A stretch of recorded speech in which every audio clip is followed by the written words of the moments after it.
In this video, I'm going to teach you how to use this radiation detector for your MGUT demo and how to maintain the detector so that it will last you for a long time. So when you open up a detector box, notice that there is a PE bag here. Okay, so please remember that always put the detector into a PE bag after using it to avoid oxidation on this detection ring. Okay, because it's very sensitive towards humidity, and it's very sensitive towards heat, so you don't put this detector into a hot place like under the hot sun, okay, to preserve it. Now, notice that in this PE bag there is a silica gel. Make sure that it's there, and this is also to preserve the detector so that the moisture doesn't affect this detection coil over here. Okay, now this detector is powered by a 9-volt battery. So make sure that you get a good 9-volt battery. It's either from Energizer, GP or Panasonic is recommended. Okay, so to install battery, open up this compartment here. Then match the battery positive to negative, negative to positive, like this.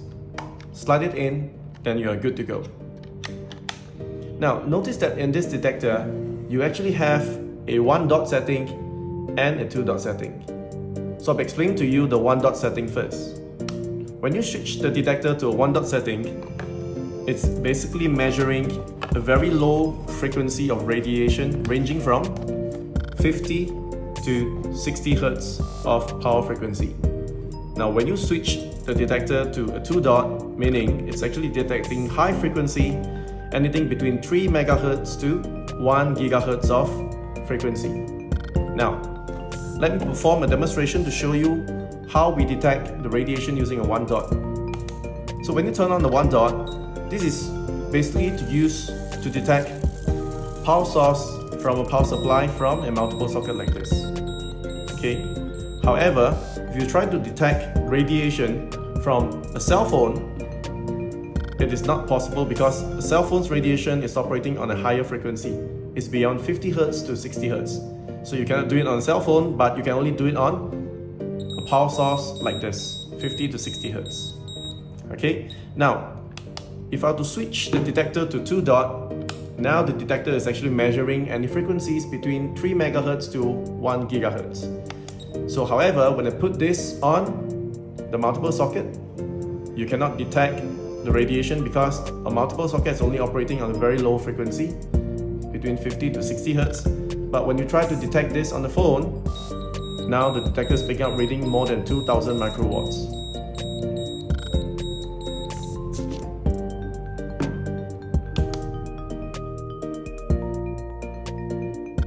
Another important note is when you see irregular reading from the detector, for example, let's say I put the phone on the detector. If you notice, the reading from the detector is irregular and it's inconsistent. So it's jumping between 1000 to about 100. Do not panic. This situation is due to the battery strength is already been weakened.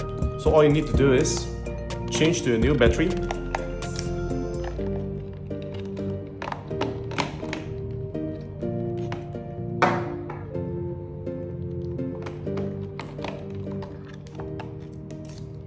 And the reading would come back normal.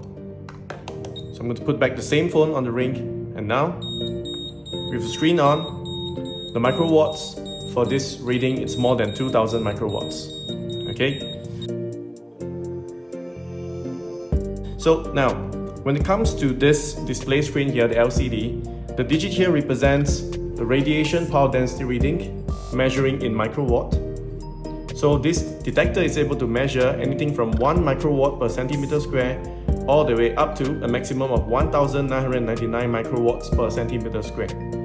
So if let's say your test sample went way beyond 1999, it will show you a digit 1 here, meaning the power unit for this radiation went above 2000 microwatts.